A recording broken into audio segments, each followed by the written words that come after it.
कहानी की शुरुआत होती है साइबेरिया के एक कैंप में, जहां सैकड़ों जर्मन लोगों को बंदी बनाकर रखा गया था। हालांकि वहां सुरक्षा के लिए कोई गार्ड्स नहीं थे, पर फिर भी कोई यहां से भागने की जुर्रत नहीं करता था। असल में अगर कोई भाग भी निकला तो वो आर्कटिक सर्कल की हड्डियां जमा देने वाली ठंड में कुछ दिन से ज्यादा जिंदा नहीं रह पाएगा। पर वहां एक सिपाही था जो किसी भी तरह से छूट कर अपनी पत्नी और बेटी के पास वापस लौटना चाहता था। उसका नाम था क्लेमेंस फॉरेल और एक दिन उसे भागने का मौका मिल ही गया। रात को वो चुपके से कोयले की गाड़ी में चढ़ गया और जब गाड़ी चली तो वो सितारों से भरा आसमान देखकर बेहद खुश हुआ। पर अचानक गाड़ी बीच में ही रुक गई और क्लेमेंस ने चुपके से बाहर निकलकर देखा, पर तभी एक सोवियत सिपाही ने उसे देख लिया और उसे पकड़कर एक सीवर में कैद कर दिया गया। ऊपर से जोरदार बरसात शुरू हो गई, पर इसके बावजूद भी क्लेमेंस पूरे 3 दिन तक बिना खाए पिए वहीं डटा रहा। इसके बाद जेल के वार्डन ने उसे रिहा करके कहा कि तुम्हारे साथी तुम्हारा इंतजार कर रहे हैं। आखिरकार जब क्लेमेंस सुरंग में पहुंचा तो उसने देखा कि उसके साथी बहुत गुस्से में थे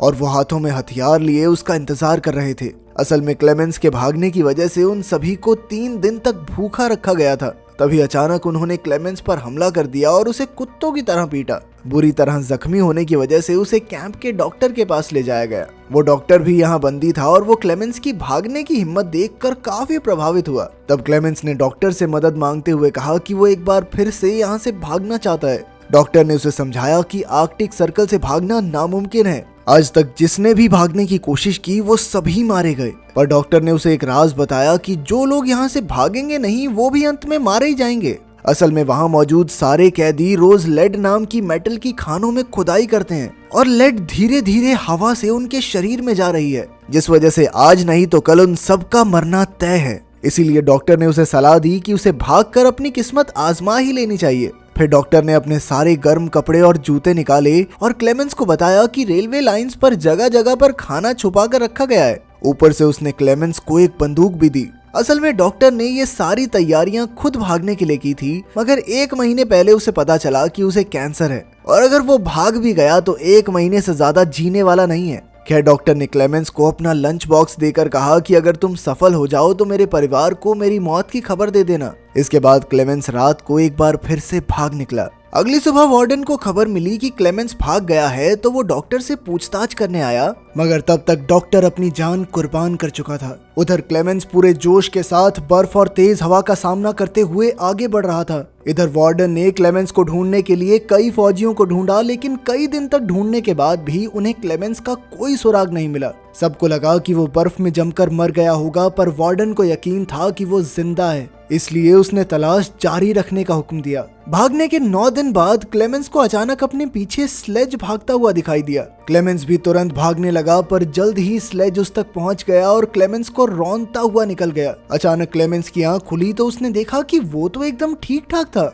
असल में ये पूरी घटना उसके मन का वहम थी। उसके चारों ओर सफेद बर्फ की चादर थी और खाना भी खत्म हो चुका था। उसका दिल डूबने लगा और उसने भगवान से कोई चमत्कार करने को कहा, पर आर्कटिक सर्कल में दूर दूर तक बर्फ के सिवा और कुछ नहीं था। अब उसके पास कोई चारा नहीं था, इसीलिए वो कुछ दिन तक जैसे तैसे आगे बढ़ता रहा। आखिरकार उसके शरीर ने जवाब दे दिया और वो भूख की वजह से बेहोश हो गया। कुछ समय बाद उसकी आंख खुली और उसने एक अजीब सी आवाज सुनी। तभी उसकी नजर एक सील पर पड़ी और उसकी आंखें चमक उठी। उसने तुरंत अपनी बंदूक निकाली और कांपते हाथों से सील पर गोलियां चला दी, पर बदकिस्मती से उसका एक भी निशाना नहीं लगा। सील भागने लगी तो क्लेमेंस उसके पीछे दौड़ा, पर अचानक वो बर्फीले पानी में घुस गई। खैर उसने ज्यादा न सोचते हुए एक गोली चलाई और आखिरकार सील को मारने में कामयाब रहा। खाना खाने के बाद उसने अपने पैरों पर पट्टियां बांध ली ताकि ठंड से उसे थोड़ी राहत मिले। थोड़े आराम के बाद क्लेमेंस फिर से अपने सफर पर निकल पड़ा। अपने अकेलेपन और इतने लंबे सफर में उसका दिमागी संतुलन आसानी से बिगड़ सकता था, इसीलिए वो लगातार खुद से बातचीत करता रहा। साथ ही वो थोड़ा चलने के बाद कंपास से अपनी दिशा देखता था ताकि वो यहाँ गुम ना हो जाए। इसी तरह कई दिन चलने के बाद उसे बर्फ के बीचों बीच एक पेड़ दिखाई दिया। उसे देखकर क्लेमेंस खुशी से पागल हो गया और भागकर उसने पेड़ को गले लगा लिया। असल में इस पेड़ का मतलब था कि 2 महीने तक लगातार चलने के बाद आखिरकार वो आर्कटिक सर्कल से बाहर आ गया था। दूसरी ओर जेल के वार्डन ने अब भी हार नहीं मानी और 500 किलोमीटर के एरिया की तलाशी लेने का हुक्म दिया। उधर क्लेमेंस जंगल तक पहुंच गया था, पर अचानक वहां बर्फीला तूफान शुरू हो गया। ये तूफान इतना भयानक था कि बड़े बड़े पेड़ भी उखड़ कर गिर गए थे। जैसे ही क्लेमेंस उठा तो अचानक एक बड़ा सा पेड़ उसके ऊपर गिर पड़ा। खुशकिस्मती से सैम जॉन और मैटन नाम के दो आदमी जो वहाँ सोने की खोज में आए थे, उन्होंने क्लेमेंस की जान बचाई और फिर वो तीनों इकट्ठे आगे बढ़ने लगे। धीरे धीरे मौसम ठीक होने लगा और उन तीनों ने जुगाड़ से कश्ती बनाकर नदी पार करने का फैसला किया।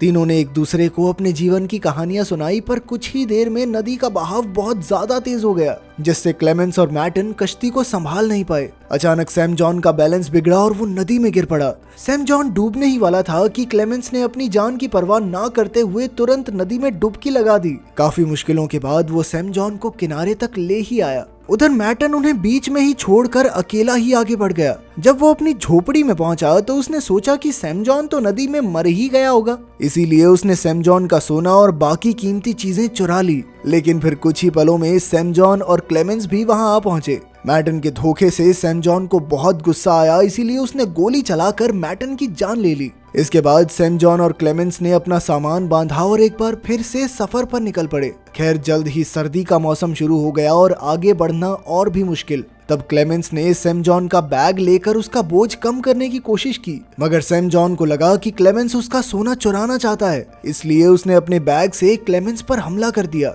इस वजह से क्लेमेंस बेहोश हो गया और जब उसकी आंख खुली तो उसने देखा कि भेड़ियों का एक झुंड दौड़ता हुआ उसकी तरफ आ रहा था। क्लेमेंस तुरंत एक पेड़ पर चढ़ने लगा, पर भूखे भेड़िए उसकी पैंट से उसे नीचे खींच रहे थे। बहुत कोशिशों के बाद वो छोटा सा पेड़ ही नीचे गिर गया और अब क्लेमेंस की मौत उसके सामने खड़ी थी। तभी अचानक गोलियां चलने की जोरदार आवाज आई, जिसमें सभी भेड़िए मारे गए। असल में इस इलाके के चरवाहों ने क्लेमेंस की जान बचाई थी। वो क्लेमेंस को उठाकर अपने गांव में ले गए, जहां कई चरवाहों ने उसका इलाज किया। उनकी मदद से क्लेमेंस का शरीर जल्द ही एकदम ठीक हो गया और इतने समय बाद लोगों से मिलने पर उसे बहुत खुशी हो रही थी। कई चरवाहों से उसकी दोस्ती हो गई, पर जल्द ही जेल के वार्डन का भेजा हुआ नोटिस वहां भी पहुंच गया, जिसके मुताबिक जो भी क्लेमेंस को पनाह देगा वो जान से हाथ धो बैठेगा। इसलिए मजबूरन क्लेमेंस को वहां से निकलना पड़ा। जाने से पहले चरवाहों ने उसे काफी सारा खाना और एक शिकारी कुत्ता तोहफे में दिया। अब घर लौटने के इस सफर में उसका एक साथी भी था, इसीलिए क्लेमेंस को अकेला महसूस नहीं हुआ। इसी तरह वो दोनों लगभग 1 साल तक आगे बढ़ते रहे। एक दिन वो एक लकड़ी की मिल के पास पहुंचे, जहां क्लेमेंस का कुत्ता खाने की खोज में भागा, पर कुछ कर्मचारियों ने उसे भगा दिया। तब क्लेमेंस आगे आया तो कर्मचारियों ने उसे पहचान लिया और फिर मिल के मालिक ने उसे खाना खिलाया। इसके बाद उन्होंने क्लेमेंस को जर्मनी की ट्रेन पर बैठा दिया। अब वो जल्द ही घर पहुंचने वाला था, इसलिए क्लेमेंस के चेहरे पर बड़ी सी मुस्कान थी, मगर वो ये नहीं जानता था कि मिल के मालिक ने उसकी खबर पुलिस को दे दी थी और जेल वार्डन अपने सिपाहियों के साथ ट्रेन स्टेशन पर उसका इंतजार कर रहा था। खुशकिस्मती से क्लेमेंस ने पहले ही सिपाहियों को स्टेशन पर देख लिया, इसीलिए वो मौका देखकर भाग निकला, मगर फिर कुछ ही पलों में जेल के वार्डन ने उसे रंगे हाथों पकड़ लिया। अब क्लेमेंस की सारी उम्मीदें खत्म हो चुकी थी, पर अचानक क्लेमेंस के शिकारी कुत्ते ने वार्डन पर हमला करके उसे बुरी तरह काट लिया। अपने कुत्ते की वफादारी की बदौलत क्लेमेंस को भागने का एक और मौका मिल गया, पर तभी उसे गोलियों की आवाज सुनाई दी और वो समझ गया कि वार्डन ने उसके कुत्ते को मार दिया है।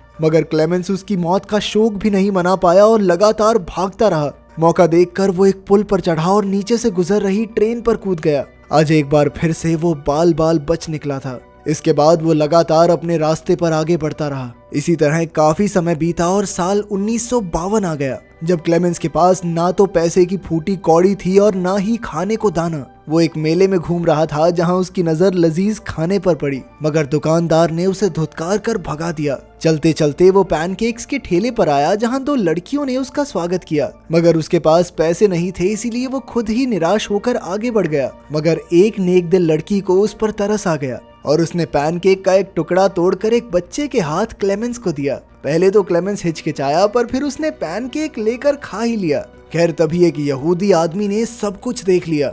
इधर क्लेमेंस चलते चलते एक चर्च में पहुंचा और उसने हाथ जोड़कर भगवान से प्रार्थना की। वो यहूदी आदमी भी उसके पीछे पीछे यहाँ तक आ पहुंचा, पर उसने क्लेमेंस को पुलिस के हवाले नहीं किया। असल में वो भी कुछ समय पहले एक वॉर प्रिजनर रह चुका था, इसीलिए वो क्लेमेंस की हालत समझ सकता था। वो क्लेमेंस को अपने घर ले आया, जहां क्लेमेंस नहा धोकर अपने पुराने रूप में वापस आ गया। यहूदी आदमी ने उसे एक पासपोर्ट और कुछ कागज भी दिए, जिससे क्लेमेंस का दिल भर आया। आखिरकार पासपोर्ट लेकर क्लेमेंस सोवियत सरहद के पार पहुंच गया और फिर थोड़ी पूछताछ के बाद उसे जाने दिया गया। क्लेमेंस को इतनी खुशी हुई कि उसे जानबूझकर अपनी हंसी रोकनी पड़ी। आखिरकार अब वो आजाद हो ही गया था, मगर जैसे ही वो सुआ पुल के बीच पहुंचा तो उसके चेहरे पर चमचमाती रोशनी आई और तभी उसके सामने जेल का वार्डन आ गया। उसे देखकर क्लेमेंस के होश उड़ गए और उसने पीछे मुड़कर देखा कि वो अब भी सोवियत जमीन पर ही था, जिसका मतलब ये था कि वार्डन अब भी उसे गिरफ्तार कर सकता है। अब क्लेमेंस का दिल डूब गया क्योंकि उसकी इतने सालों की कड़ी मेहनत के बाद अब आजाद होने की चाहत मिट्टी में मिल रही थी।